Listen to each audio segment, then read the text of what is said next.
If you are planning to do some renovation to your house and you are not keen to do the work yourself, you might be wondering which interior designer is the best for you. But with so many options available, finding the perfect match for your project can be a daunting task. But don't worry, we've got you covered. In this video, I'm going to show you how to select an ID, how not to get scammed, and what are the things that you should look for in their quotation. The first step in choosing the right interior designer is to understand your needs and preferences. Before you start your search, ask yourself these questions. What's the scope of your project? Is it a full flat renovation or just the kitchen? What's your budget? Do you have any particular style or theme in mind? You can look at Pinterest for inspiration. Are there any specific features or elements you want to incorporate? Understanding your needs will not only help you to narrow down your choices, but also enable you to communicate your requirements effectively to potential designers. Once you have a clear idea of your requirements, it's time to start researching interior designers. Of course, with how everything is online today, there's so much information around. You can start by checking various renovation platforms online such as Canvas, Renopedia, Home Reno Guru, etc. to be more familiar with the different interior designer companies out there. Almost all the platforms offer a free quote online and can suggest ID companies that match the style and budget that you have in mind. Once you have shortlisted a few companies, you can check their social media to check for their portfolio. See whether you like their past works. Alternatively, you can ask for referrals from friends and families who just renovated their place in the past few years.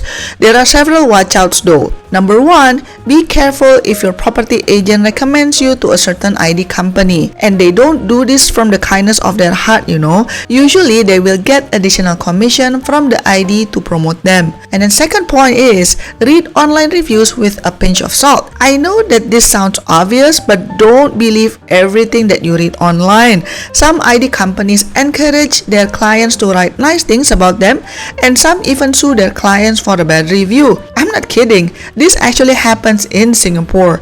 And by the way, anyone can leave reviews on Google, including fake accounts or people who never even use the ID firm service. And then the third step is background check. With so many scams out there, before you even contact the ID firms, once you have shortlisted a few companies, it's very crucial to do a background check on them. If you are going to renovate an HDB flat, make sure that the company is registered under HDB's directory of renovation contractors. I'll put the link in the description box below. You can simply search by the company name, but just be careful just in case there are companies with similar names. The next check that you can do is with ACRA. So technically, any legit business in Singapore, regardless big or small, need to register their business with ACRA, and you can buy their business profile and financial report online. Officially, it is called CCFP, or Corporate Compliance and Financial Profile, that basically provides an overview of the entity's compliance record, owner's name, and financial health. It costs $50, which may look a lot, but if you are planning to spend 40 to 50k for the renovation, hey, what's another $50, right? It's better to do the necessary due diligence to avoid getting scammed. Check also whether they have BizSafe. BizSafe is a nationally recognized capability building program designed to help companies build workplace safety and health capabilities. Ideally, the ID firm that you want to work with should have BizSafe Class 1. Of course, don't forget to Google the ID firm name and also the designer names if you already have one, to see if anything comes up in the news. When you have shortlisted a few designers, it's crucial to examine their portfolios.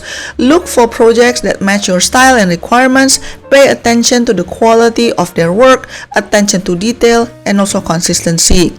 I would also recommend you to interview several top candidates.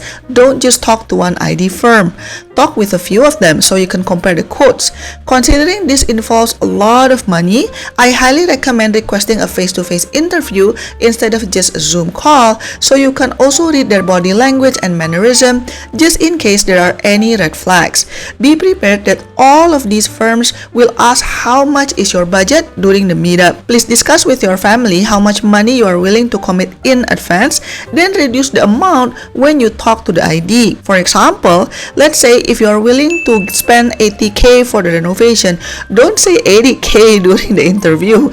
Give the ID a smaller amount, let's say 50k. This is so you have some spares, as the renovation projects are notorious for ballooning in cost. Unless you are super rich, avoid telling them that you don't have any budget or the sky is the limit or we'll see how it goes, as such answers are basically you asking for trouble. During the interview, please also bring your flat floor plan and some pictures so you can ask the ID during the interview what are their initial ideas.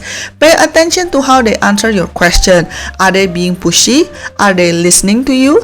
If they kept insisting to hack walls, although you stated you don't want a walk-in wardrobe or open kitchen, that's a red flag.